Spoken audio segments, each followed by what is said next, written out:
तो चलिए आज एक बिल्कुल अलग, एक दूर दराज के बाजार की सैर करते हैं।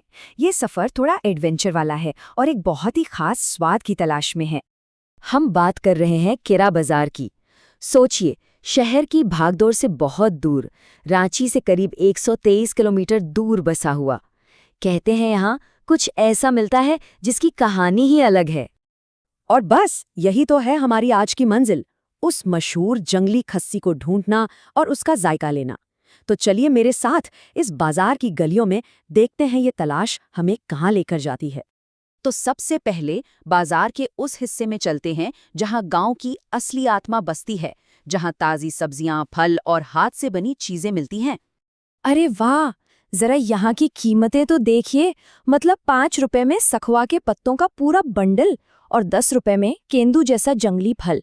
ये सिर्फ दाम नहीं है, ये बताता है कि यहाँ की दुनिया शहर से कितनी अलग और कितनी किफ़ायती है। और हाँ, ये बाजार सिर्फ खाने पीने का नहीं है, ये तो पूरे गांव की जिंदगी का सेंटर है। यहाँ हाथ से बनी बांस की टोकरियों से लेकर साल की दातुन तक सब कुछ मिलता है। यहाँ तक कि 150 रुपए लीटर केरोसिन भी। मतलब रोज की हर जरूरत यहीं पूरी होती है। अच्छा, अब उस तरफ चलते हैं जहाँ सबसे ज्यादा गहमा-गहमी है, यानी पोल्ट्री और मवेशियों वाला सेक्शन। सही मायनों में बाजार की धड़कन तो यहीं सुनाई देती है। लेकिन यहाँ पहुँचते ही एक बात थोड़ी खटकी। देसी मुर्गी के दाम कुछ ज्यादा ही थे, आसमान छू रहे थे। पर ऐसा क्यों था? तो पूछने पर पता चला कि गांव में कोई त्योहार चल रहा है और त्योहार की वजह से मांग इतनी बढ़ गई थी कि दाम भी बढ़ गए। देखिए कैसे त्योहार और बाजार एक दूसरे से जुड़े हुए हैं। सोचिए जरा, देसी चिकन 700 रुपए किलो तक बिक रहा था, मतलब लगभग मटन के दाम के बराबर। बाजार की इस अनोखी सिचुएशन ने हमारे मटन की तलाश को और भी दिलचस्प बना दिया था। तो चलिए अब सीधा अपने असली मकसद की तरफ बढ़ते हैं। उस मशहूर मटन की दुकान को ढूंढते हैं जिसके लिए हम इतनी दूर आए हैं। और यहाँ मटन के दाम में भी एक छोटा सा लेकिन बड़ा मजेदार फर्क था। बिना चमड़ी का मटन 800 रुपए किलो और चमड़ी के साथ वाला 750 रुपए, क्योंकि यहाँ के लोग चमड़ी के साथ वाला मटन ही ज्यादा पसंद करते हैं। ये छोटी छोटी बातें ही तो लोकल स्वाद की कहानी कहती हैं। और फिर आखिरकार वो पल आ ही गया।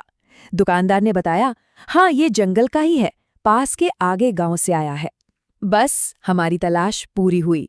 जिस असली जंगली खस्सी की कहानी सुनी थी वो अब हमारे सामने था। अब मटन तो मिल गया, लेकिन असली जादू तो अब शुरू होना था। खरीदे हुए मटन को वहीं बाजार में बिल्कुल ताज़ा पकवाने का जादू। इस देहाती डिश के अनोखे स्वाद का सबसे बड़ा राज है सिलबट्टा। ये पत्थर की चक्की जिस पर हाथ से ताज़े मसाले पीसे जाते हैं। मिक्सर ग्राइंडर वाला स्वाद इसके आगे कुछ भी नहीं है। असली जान तो इसी में है। और इसे पकाने का तरीका भी देखिए, कितना पारंपरिक है। कोई जल्दबाजी नहीं। मटन को आराम से 20-25 मिनट तक भूना जाता है। फिर उसमें पड़ते हैं सिलबट्टे पर पिसे हुए वो घर के मसाले, और आखिर में ऊपर से ढेर सारा ताज़ा हरा धनिया। क्या बात है। तो चलिए अब आता है सबसे बड़ा पल, स्वाद चखने का और ये जानने का कि क्या ये पूरा सफ़र, ये सारी मेहनत वसूल हुई। और हाँ, 1 किलो मटन को इस तरह से पकाने की कीमत जानकर तो और भी मज़ा आ गया। सिर्फ 100 रुपए, इस कीमत में इतना शानदार अनुभव, कमाल है। और स्वाद के बारे में ये एक लाइन ही सब कुछ कह देती है। मटन इतनी अच्छी तरह से गला था कि उसकी बनावट महसूस हो रही थी। बिल्कुल भी मैशी या आलू जैसा नहीं। एक परफेक्ट मटन करी की यही तो निशानी है। तो फैसला ये है तो ये जायका हर लिहाज से परफेक्ट था। मसालों का तीखापन, मांस का नरम होना और सिलबट्टे पर पिसे मसालों की वो सौंधी खुशबू, एक लाजवाब कॉम्बिनेशन जो शायद सिर्फ केरा बाजार में ही मिल सकता है। और आखिरी शब्द सीधी सी बात है, पूरी तरह से पैसा वसूल। इस पूरे अनुभव के लिए इससे बेहतर कुछ नहीं कहा जा सकता। तो ये अनुभव एक सवाल जरूर छोड़ जाता है, हमारे अपने आसपास के लोकल बाजारों में न जाने कितनी ऐसी ही कहानियां और स्वाद छुपे होंगे जो बस इस बात का इंतजार कर रहे हैं कि कोई उन्हें